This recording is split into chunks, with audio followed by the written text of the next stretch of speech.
us today on VIP TV is Tom, and not so little, an old pal, well, not an old pal of mine, a pal of mine of the last few years who I got to know during the build-up to his fight with Daniel Dubois, which was good fun. I'm not sure the fight was in the end, but the build-up was good fun. This weekend, what about Alan Babic? Listen, he is what he is, and I think he's exactly what he says on the tin. He's going to come try and take my head clean off my shoulders. I view him a very small heavyweight. I've got myself into the shape of my life. I've not, in my head, in my mindset, I'm not fighting somebody who's tipped to be the next best thing. I'm not fighting someone who's, I'm not saying he's poor, because he's not poor. He's a good fighter, but he's nowhere. He's not above the level that I'm at. I'm not fighting a Daniel Dubois. I'm not fighting a Masvidal Majidov. I'm not fighting a Filip Hrgovic.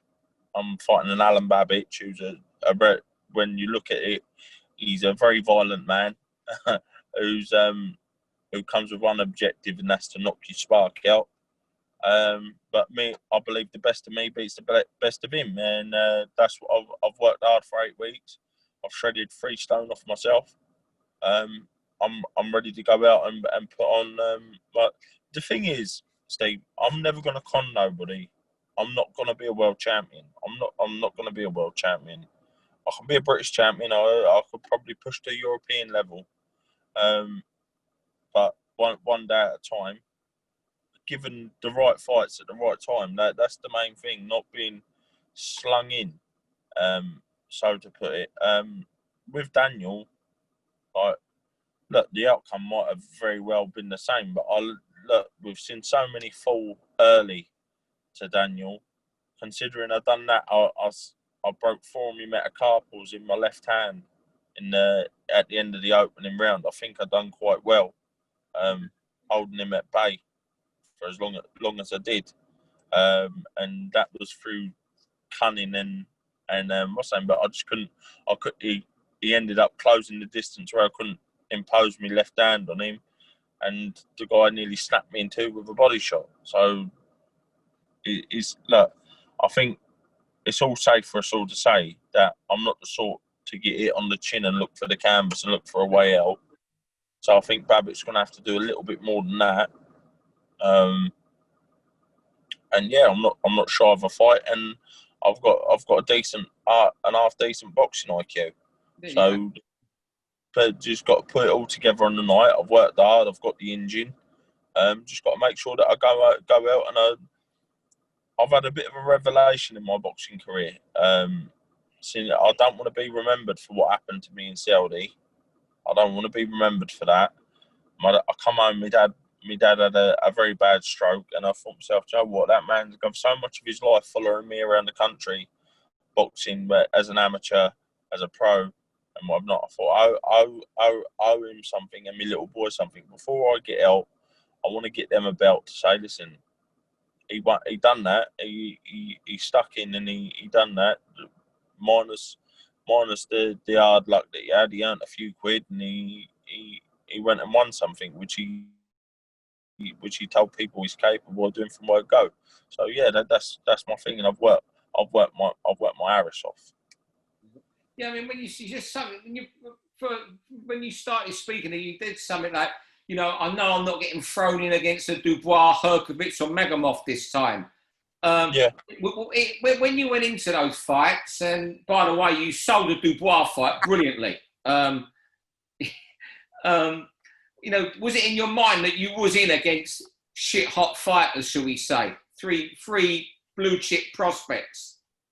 Listen, do you know what it is? It's one of these things when I can convince myself as well as other people at times, and I'll make myself believe. But listen, when you sit there on your own and you've not got a camera in front of your face, you've got to think to yourself, listen, hold up, son.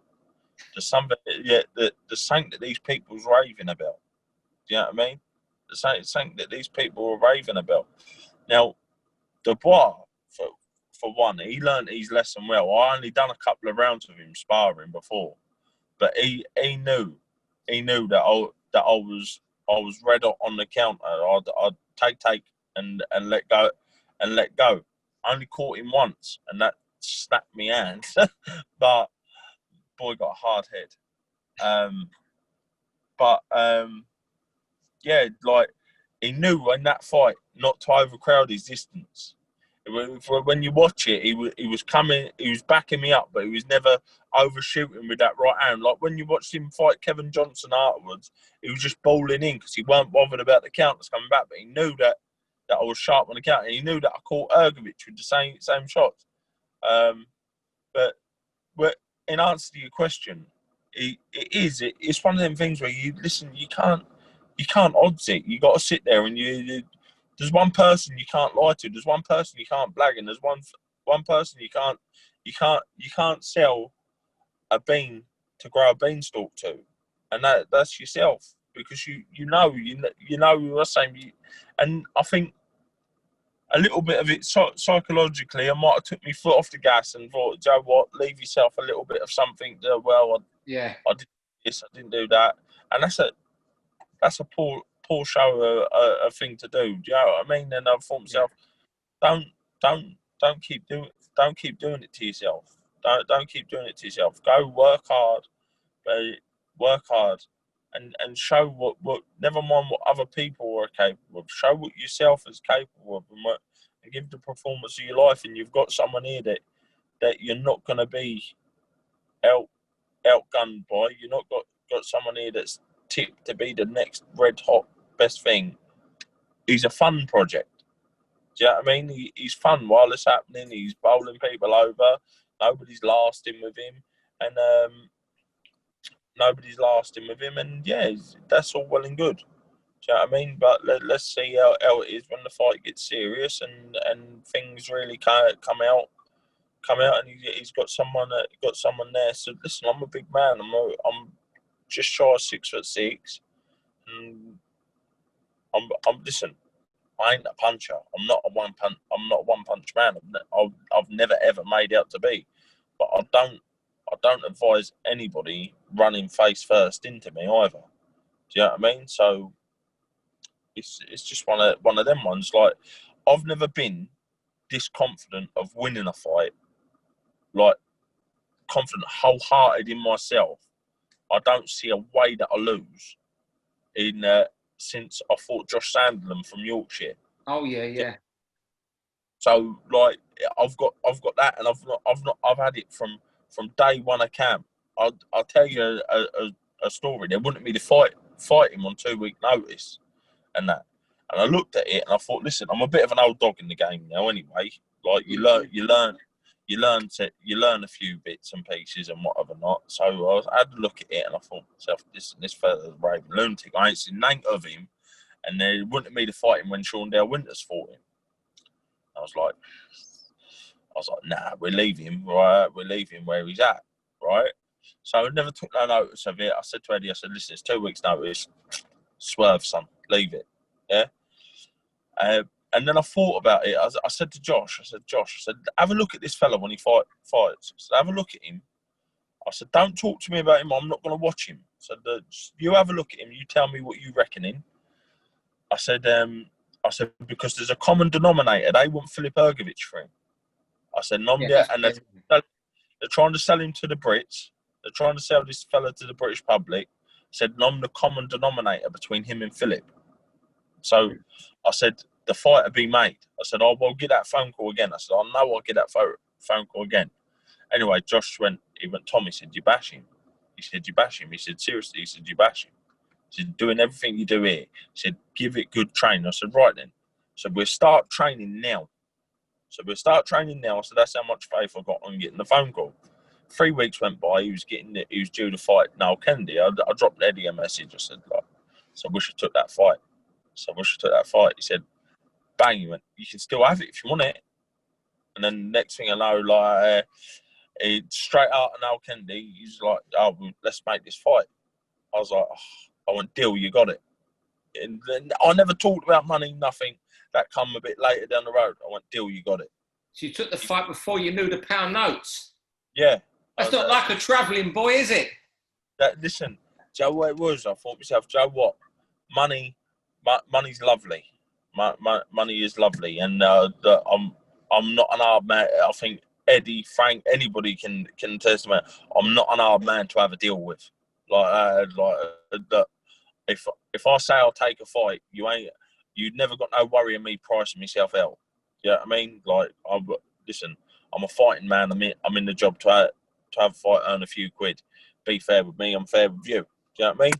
So, and I think Eddie knows that anyway. Do you know what I mean? So, next thing I know, like with the fight signed up for myself. They think I've only had like 6.5, 7 weeks, but I've been in training for 12 weeks.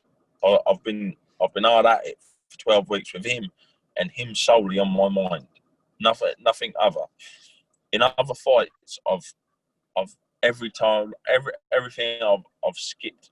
I've skipped on something. There's always been something there where I've just went a wonder on. Do you know what I mean? Like this year, I know because I've got a higher purpose in my mind for what I'm doing. I know. Listen, I ain't bothered about world titles or upsetting the apple cart or whatever not. All I want to do is get this win behind me that put me in a good position ranking wise, and then I want to get a domestic title, and that ain't for myself. It's a completely non-selfish reason why I want to win them things. Yeah. I really don't care about belts. I really don't. It's a nice thing to say, yeah, I'm the man. Look, I'm a bit too old to be worrying about impressing people.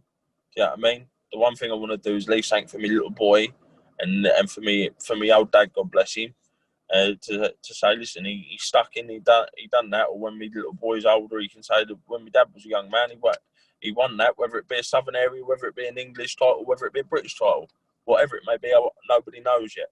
But I can bet my backside to a barn dance that I will leave this sport with something other than the name that he was a tough fucker and he'd fight anybody.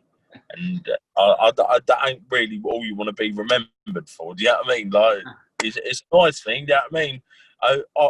I believe personally, fighters should all be like that. Yeah. Yeah, you were saying that about being, we all need to be like that, referring to fight, be willing to fight anyone and get in there. Yeah, I believe that's how all fighters should be. And there's a lot of people dodges each other and whatever not. But that ain't all I want to be remembered for. Do you know what I mean? For being what I'm meant to be. Do you know what I mean? I want to go out and I want to achieve what I know I'm capable of, what I know. Like, you asked anybody that's ever spent any time with me, I don't think there's anybody really that say that I'm lacking of ability. Do you know what I mean? So, like, I was on the phone to Tyson yesterday, and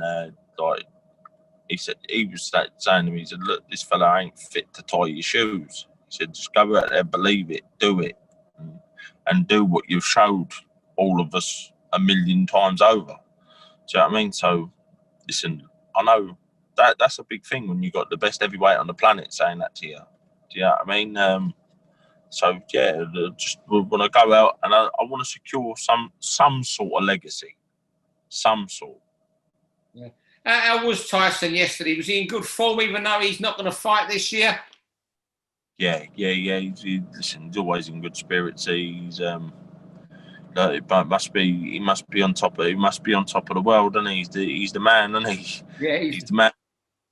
So he's just got to keep his head down, I suppose, and just keep grafting. And he'll get out ASAP, I suppose. Yeah. And one fight with some news over the weekend, a fight that would have been a great fight, and the build up and the fight, a good match. Yourself, Dave Allen seems to have gone by the way. Any message for Dave on his retirement? Because I know you went back and forth, but I think you get on well, don't you? Yeah, Joe White is. People seem to have thought that I really dislike him, and I don't. I don't hold hate in my heart for nobody. Like, this is too hard a job to hate people. Like, listen, I just hope what he's done is for the right reasons, and if he feels that way, then walk away with it. You've earned yourself some money and everything. I think it's a shame. I think it's too early. But look, only he knows himself what's going on with him. And listen, I wish him all the health, wealth, and success. And look, what was meant to be was meant to be. It would have been a lovely fight to have. One that I asked for my own reasons. But look, I wish him nothing but success and happiness, because listen, without that, we're all nothing. So yeah, I just hope he's done it for the right reasons, and I wish him all well. Yeah, and most before I let you go, and I know you want to get in the gym and have a little shake out before you go in Eddie's bubble tomorrow. Most important question: how's your dad now? Yeah, listen, do you know what? He ain't too bad, because he's always moaning, and he's always telling me how I fight wrong. So he's yeah, he's all good. He's on the mend. He's on the mend. Thank God. So it's a Sunday morning. Even if you win in the first round, you'll be told what you did wrong in that 1 minute of action. I'll tell you what I can do with you. I can bring him here, and I can fight perfect for 2.5 minutes of every round. It will pick out the 30 seconds that I've done wrong. It will pick out. Listen, I know my dad. My dad is my biggest fan, but he's also my biggest critic. Like, he's my biggest critic. But listen, I've had that from being a child and everything. So it's just a norm. Listen, he knows the job. He only wants the best for me. Do you know what I mean? But for once in my life, with the Majdoffs, with the Dubois and everything, you want to be careful of this here, you want to be careful of that there. For once since Kamil Sakalowski and Josh Sandlin, he looked at and he said this fella ain't fit to stand with you. He said you'll pick him apart. So that's given me a lot of faith. So what the others. So just one last thing I did mean to ask you, just a quick prediction. Joyce versus Dubois, how does that go? Steve, do you know what? I've tossed back and forward with this fight. I mean, I've wrestled with it physically. Like, the thing is, I've done a lot of rounds with Joyce, and someone put clips out of me sparring Joe and everything. For one, they were just clips. Do you know what I mean? They were clips of me probably having a bit of a mental breakdown and thinking, you know what, I'm going to get stuck into him. Like, but when you look at it, Daniel don't do what I do, slip outside the shots and come back with sharp, fast counters and whatever not. So I think Joe's going to beat him. And I want Joe to beat him. Not because I don't like Daniel. I like Daniel. I think he's a nice boy. And I generally got no hard feelings. For me, like I like the kid, and I think I just think it's a fight too early for him. It's a fight too early for him against somebody who's got a lot of amateur pedigree and fought some big names as a professional. And the first, not the first 3 rounds, the first minute of that fight is going to be so important. Going to be so important in the fact of Joe needs to take his jab away. I can tell you now, firsthand, hand on heart, Daniel Dubois got a jab like a straight right hand. Like, it hurts a lot.